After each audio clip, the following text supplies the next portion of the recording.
La colère, cette émotion puissante qui peut surgir en un instant et submerger tout sur son passage. Vous est-il déjà arrivé de perdre le contrôle à cause d'un mot, d'un geste ou d'une situation frustrante? Si oui, vous n'êtes pas seul. Mais comment éviter que cette émotion ne prenne les rênes de notre vie? Imaginez une situation où vous êtes en voiture, coincé dans un embouteillage interminable. Une autre voiture vous coupe brusquement la route. Votre cœur s'accélère, vos muscles se contractent et une avalanche de pensées envahit votre esprit. À ce moment précis, la colère s'installe. Mais pourquoi réagissons-nous de cette manière? La colère est une réponse naturelle. Elle est une réaction de notre cerveau face à une situation perçue comme une menace ou une injustice. Elle mobilise notre corps pour répondre, parfois avec force. Cependant, ce qui est naturel n'est pas toujours utile.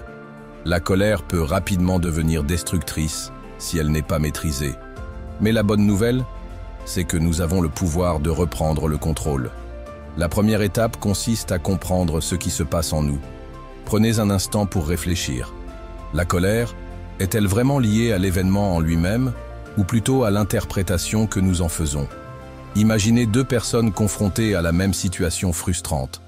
L'une explose de colère, tandis que l'autre reste calme. Ce n'est pas l'événement qui fait la différence, mais la perception qu'on en a. Alors comment modifier cette perception? L'une des techniques les plus efficaces consiste à mettre de la distance entre soi et l'émotion. Vous sentez la colère monter? Prenez une grande inspiration. Comptez jusqu'à 10 avant de réagir. Ce simple acte peut désamorcer l'intensité de l'émotion et vous offrir le temps de réfléchir. Ensuite, posez-vous une question. Qu'est-ce que cette colère cherche à me dire? Souvent, elle est un signal. Peut-être ressentez-vous une frustration parce qu'une limite a été franchie ou un besoin n'a pas été respecté. Identifier ce message peut transformer la colère en une force constructive. Mais ne nous arrêtons pas là. Vous avez sûrement entendu dire que l'action est la clé. Lorsque la colère s'accumule, elle devient un poids. L'exercice physique, la méditation ou même l'écriture peuvent être des moyens puissants pour canaliser cette énergie. Vous êtes peut-être tenté de vous dire « mais ce n'est pas si simple. Je ne peux pas toujours contrôler ma colère. » Et vous avez raison. Le contrôle ne signifie pas la suppression. Il s'agit plutôt d'apprendre à la comprendre, à l'apprivoiser, pour qu'elle ne domine pas votre vie.